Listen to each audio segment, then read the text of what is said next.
Meus irmãos, o tema da mensagem desta noite é Ele habitou entre nós. Eu gostaria que os irmãos abrissem a Bíblia em João, capítulo 1, versículo 14. E nós vamos então meditar na palavra do Senhor.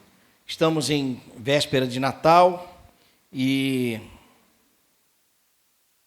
o Natal representa o nascimento de Jesus, né? E nós vamos então pensar nisso aqui. João 1,14, aquele que é a palavra tornou-se carne e viveu entre nós, vimos a sua glória, glória como do unigênito vindo do Pai, cheio de graça e de verdade. O texto na versão clássica, e o verbo se fez carne e habitou entre nós, cheio de graça e de verdade, e vimos a sua glória, glória como do unigênito do Pai. A Bíblia, ela não enfatiza a data do nascimento de Cristo, né? Tanto que a Bíblia não fala sobre isso. Jesus, ele não nasceu no dia 25 de dezembro do ano 0, né? Não, Jesus nasceu nesta data, né? 25, a comemoração do nascimento de Cristo, como no dia 25 de dezembro, foi registrado aproximadamente no ano de 354 depois de Cristo, né? Mas a Bíblia, ela não pode não dar ênfase na data do nascimento, mas ela fala sobre a sua vinda como promessa, fala da forma como ele nasceu, o nascimento virginal, fala também da sua vida, o seu ministério aqui, fala da sua morte, né, da ressurreição, e ela também fala sobre a sua volta.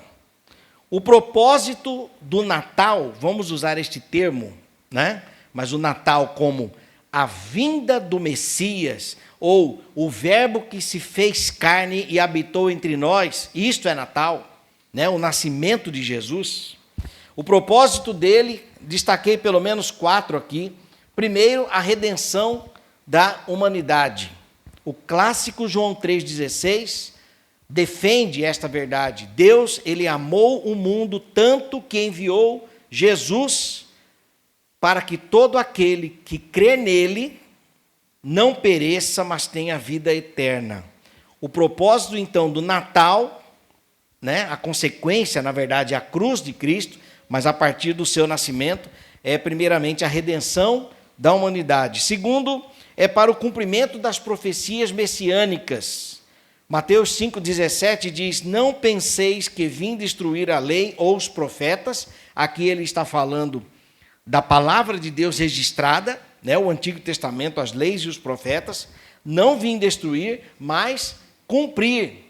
E como lá atrás estava profetizando, ou registrado, né, de que viria o Messias, Jesus veio para que essa verdade se cumprisse. A terceira razão do Natal, destruição das obras do diabo. Nós acabamos de cantar aqui, e tem uma frase que diz que os vis grilhões, né? Eu destaquei isso aqui na música cantada. Jesus veio destruir as obras do diabo. 1 João, capítulo 3, versículo 8b, diz, o Filho de Deus se manifestou com este propósito, destruir as obras do diabo. Então, o Natal também tem este propósito, né? E, por fim, o estabelecimento do reino de Deus. Venha a nós o teu reino. Marcos capítulo 1, versículo 15, o tempo está cumprido e o reino de Deus está próximo. Arrependei-vos e credes no Evangelho. Crede no Evangelho. Então, por que celebrar o Natal? Fundamentalmente por estas razões, né? Pela redenção da humanidade, cumprimento das profecias, destruição das obras do diabo e estabelecimento do reino de Deus. Então, o que nós aprendemos a partir deste texto? Que o verbo se fez carne e habitou entre nós, cheios de graça e de verdade, e vimos a glória do Filho, né? o que nós aprendemos sobre a vinda de Jesus? O que esse texto nos revela sobre Deus, o nosso Senhor, o Pai de Jesus Cristo? Primeiro, este texto nos ensina que a vinda de Jesus, nos revela um Deus disponível. O Verbo se fez carne. Quando João escreve este texto para os cristãos, e ele não fazia isto, claro, ele não fazia na plena ciência de que aqui está um trecho da futura, da continuidade da futura Bíblia, o Novo Testamento. Não. Mas ele escrevia para que ficasse registrado para os cristãos daquela época um combate ao docetismo. Docetismo era uma heresia de que Jesus Cristo era uma ilusão, de que Jesus de fato não existiu. Era apenas uma imaginação. Então, João faz questão de dizer, o verbo, a palavra, aquela profetizada, se fez carne e habitou entre nós. Então, é um combate a uma heresia que João está, então, descrevendo aqui, que estava acontecendo naquela época. Não, Jesus está falando que ele veio. Mas só que o próprio João, este João do Evangelho, ele escreve lá na primeira carta de João, no capítulo 1, deixa eu abrir aqui, página, fica aí. 1 João, capítulo 1, aqui, ó. O que era desde o princípio, o que temos ouvido, está aí? Pronto. O que era desde o princípio, o que ouvimos, João ouviu. João e os discípulos conviveram, eles ouviram o próprio Cristo. Então, como é que Jesus era uma ilusão? Como que Jesus era fictício? O que ouvimos e o que vimos com os nossos olhos. Está aqui João reforçando também a natureza humana de Jesus. O que contemplamos e as nossas mãos apalparam. Então aqui nós aprendemos que o Verbo se fez carne e nos revela um Deus disponível. Hebreus capítulo 1, versículo 1, havendo Deus antigamente falado muitas vezes e de muitas maneiras aos pais, pelos profetas, aqui de novo, usando a palavra, os profetas, a nós falou-nos nestes últimos dias pelo Filho. Então Deus, ele se revela agora através do Filho encarnado. Aquele Jesus que Paulo afirma em Timóteo, que o único mediador entre Deus e os homens é Jesus Cristo, homem.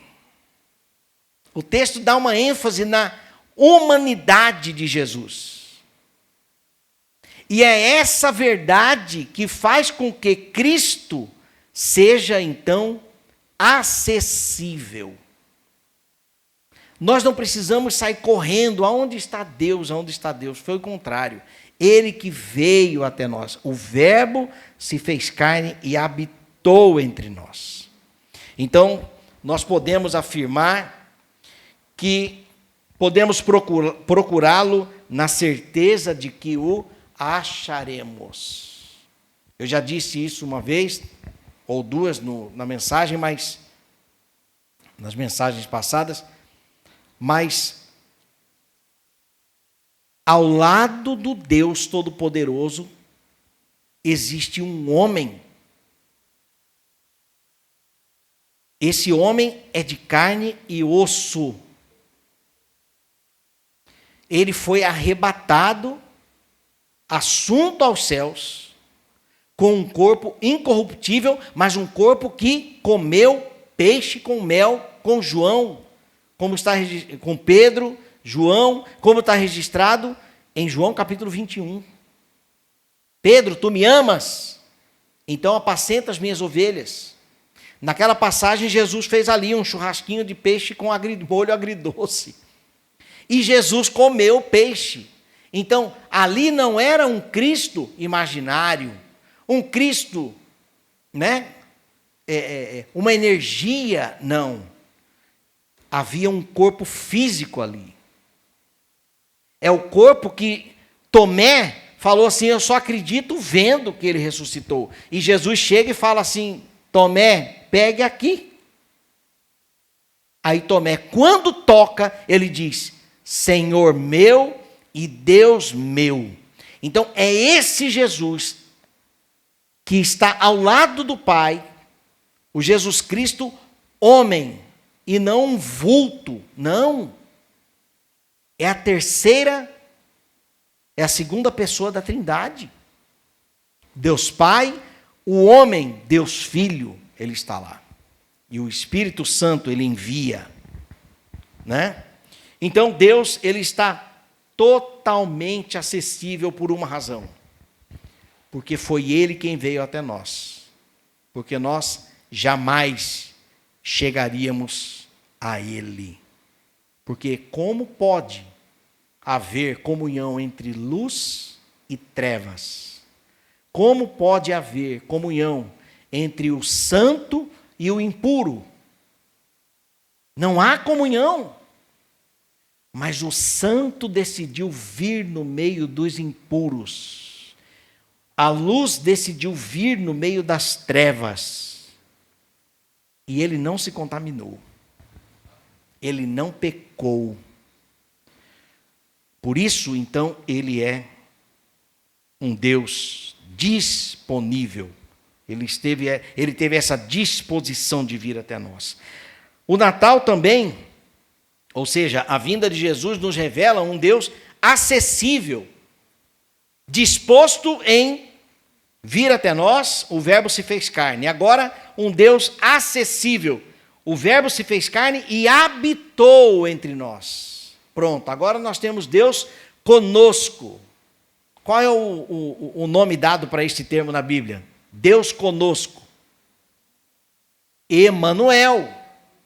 Né? Então, o Natal, o significado do Natal é Emanuel, o Deus conosco. Antes da queda, a Bíblia diz que o Senhor, o Deus da criação, visitava o jardim na virada do dia. Deus criou todas as coisas e o Criador visitava a sua criação. Ele visitava as criaturas. E o pecado, então, nos separou. E Deus, então, continua buscando a sua criação. Em Êxodo capítulo 25, versículo 8, aqui já no tempo dos tabernáculos, né? Os tabernáculos eram a morada de Deus com o seu povo. E o texto diz aqui, e farão um santuário para mim, e eu habitarei no meio deles. Perceba, o povo em trevas, o povo impuro, o povo condenado, mas Deus manda um recado, façam um santuário, um tabernáculo que eu vou habitar no meio de vocês. Gente, isso aqui é a graça do Senhor. É a graça do Senhor. E isso se estendeu até neste período, vou me arriscar aqui neste último século, porque quando nós visitamos Sergipe, a cidade de Sergipe, e aqui eu acho que quem tem feito isso todo dia, praticamente, é o diácono Judson, como executivo da convenção, mas todas as cidades de Sergipe, pelo menos acho que eu visitei, né? Mas eu acredito que todas, têm no centro da cidade uma igreja. Não é assim? Isso aqui representa, ainda que seja lá a Igreja Católica, tá? Mas é uma representação do tabernáculo. Coloque no centro da cidade uma igreja, um tabernáculo, que eu habitarei no meio de vocês. Gente, aqui é uma mensagem de Deus para nós. Ah, mas é a Igreja Católica. Gente, é a mensagem. A mensagem é esta. No centro da cidade, no meio da cidade, eu quero estar com vocês. Nós sabemos que Deus não habita em templo de mãos humanas, né? Construído por mãos humanas. Mas é uma representatividade disso aqui. Então, o Verbo se fez carne e habitou entre nós. Na queda, na virada do dia. No tempo dos tabernáculos, então, construa aí um santuário que eu habitarei no meio de vocês. E agora, com a vinda de Jesus, então ele constrói uma residência fixa na terra. É o termo Shekinah. Talvez você já tenha ouvido, né? Shekinah significa a presença constante de Deus, que é justamente isso aqui. Ele habita agora no meio de nós. A palavra se fez carne, né?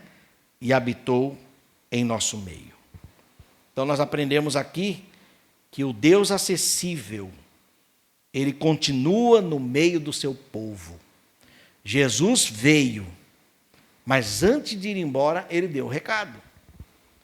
Não vos deixarei órfãos. Enviarei outro Consolador. Eu sou o Consolador, mas eu enviarei outro, que é o mesmo Deus. É o mesmo Senhor. O Espírito Santo. Aí o Lucas narra em Atos a chegada do Espírito Santo. E que essa chegada acontece até nos dias de hoje. Quando uma pessoa se converte, ali está havendo o Pentecostes. Efésios capítulo 1, versículo 13. Quando vocês ouviram a palavra e creram, vocês foram selados pelo Espírito Santo. Então, quando nós ouvimos o Evangelho, né? Vou agora do lado de cá. Quando nós, como igreja, pregamos o Evangelho, as pessoas ouvem as boas notícias, creem naquela mensagem, elas são seladas pelo Espírito Santo de Deus. Ali se cumprindo a promessa de Jesus, enviarei outro Consolador. Agora, por que ele enviou um outro Consolador? E a resposta é aqui, ó. Ele habitou no meio de nós. O Verbo se fez carne e habitou entre nós. Ele habitou. Ali é uma residência fixa. Eu moro de aluguel. Ainda estou orando por uma casa própria, para ganhar. Deus de misericórdia. Mas vamos lá. Vou ganhar uma casa. Deus vai dar uma casa para a gente. Não sei como, mas Ele vai. Ele pode. Ele vai não, Ele pode. Quem sou eu para determinar? Mas Ele pode. E estou orando. Senhor, aquela casa, hein? Não é a casa. Enfim, mas nós estamos em oração por isso. Nosso custo tem que diminuir. Como eu moro de aluguel, chega um período que eu tenho que mudar de casa. Dia 3 de janeiro, agora, completam 10 anos que eu mudei para Aracaju. Nesses 10 anos eu morei ali no Marajó, mudei para o Ponto Novo, mudei para Farolândia e agora estou na Adélia Franco. 4 vezes. Circunstâncias, né? Circunstâncias. Mas por que eu estou de aluguel, eu estou assim, ó. Mas se eu tivesse uma casa fixa? Eu permaneci. Tudo indica que, porque o ministério pastoral nos leva também para outros lugares, né? Mas a nossa tendência é nos estabilizarmos ali, né? Quando Deus habitava no tabernáculo, era um monte e desmonta do tabernáculo. Agora vamos para outro lugar. Monta o tabernáculo. Ó, eu aí no meio, hein? Não esquece de mim, não. Mas agora Jesus é a residência fixa. Ele habita no nosso meio. Amém? Terceira lição sobre o Natal, o Emanuel, né? A vinda de Jesus nos revela um Deus compassivo. O texto diz: Ele habitou, o Verbo se fez carne e habitou entre nós, cheio de graça e de verdade. João testificou o nosso Senhor com seus próprios olhos. Ele confirmou o Filho de Deus, o Messias, que as nossas mãos apalparam, que os nossos ouvidos ouviram, que os nossos olhos contemplaram, ele era cheio de graça e de verdade. A Bíblia diz que o que sai pela boca é aquilo que está cheio o nosso coração. O texto aqui está dizendo que Jesus era cheio de quê? Graça e verdade. Então, eles testemunharam um homem cheio de graça e de verdade. Isso fez dele um homem compassivo. Ele não suportava ver a dor das pessoas. Ele tinha compaixão, ele curava, ele supria necessidades, ele multiplicava os pães, nós sabemos. Ele acalmava as tempestades para que tudo pudesse correr bem. Ele expulsava demônios para vivermos em paz. Isto aqui fruto de ser um Deus compassivo. Ele tem graça e verdade para nos entregar. Nós temos um acesso, né? Porque ele é um Deus acessível. Nós temos acesso a um Deus cheio de graça para compartilhar também conosco. Amém? Ele quer compartilhar isso conosco também. Porque ele ainda permanece em nosso meio. E parece que às vezes nós, como igreja, nos esquecemos dessa verdade. Não nos recorremos a ele. Quando as coisas estão difíceis, ele não perde o controle. Ele não deixa de ser Deus. Onde estava Deus quando seu filho estava sendo crucificado? No trono? Em total controle? Senhor, se possível, afasta de mim esse cálice. Deus não afastou, mas deu graça a Cristo. Transpirando sangue, Senhor, se possível, afasta de mim esse cálice. Ô, seus discípulos, vocês estão dormindo aí, acorda. Me ajuda em oração. Senhor, afasta de mim esse cálice. O Senhor não afastou, mas deu graça. E Cristo, então, com autoridade, ele se levanta e vai enfrentar a cruz. Por que isso? Porque Deus não havia perdido o controle. Deus continuava sendo Deus e Cristo assumiu o seu papel, a sua missão. E quando as provas chegam a nós, Deus está aqui, cheio de graça e de verdade, Ele compartilhará da sua graça conosco também, porque Ele está no meio de nós. Bendito seja Deus. Oh, se o mundo soubesse o sentido do Natal, né? Tem uma música que eu fiz com meu irmão que diz assim, sobre o Natal. Papai Noel está por todo lado no Natal, distribuindo presentes para muita gente se alegrar. Mas eu sei que a verdadeira história tem a salvação como vitória. Papai do céu, obrigado, meu Senhor, que no Natal entregou o seu filho, querido Jesus. Aí tem uma segunda parte da estrofe que eu não lembro mais, que tem mais de 20 anos que eu fiz. Mas é isso aqui. Se o mundo soubesse o que é o Natal, neste sentido aqui que nós já sabemos, porque pela graça foi revelado para nós, é bem provável que o mundo estaria desfrutando de um outro nível de paz. Um outro nível de paz. Mas o Natal aí fora não tem nada a ver com o Natal da palavra de Deus, com o Emanuel. E meus irmãos, não se escandalizem porque está tudo certo. Não podemos esperar que a Coca-Cola apresente Jesus Cristo. Não podemos esperar que as emissoras dêem ênfase em Jesus, porque não é a missão deles, a missão é nossa, da igreja. Apresentar o verdadeiro sentido do Natal. E por fim, quarto e último propósito da mensagem aqui, ensino, a vinda de Jesus nos revela um Deus glorioso. João e os discípulos testemunham então em Cristo o quão amável ele é pelo Pai. No batismo de Jesus, veio uma voz do céu que disse o quê? Este é meu filho amado, em quem me alegro.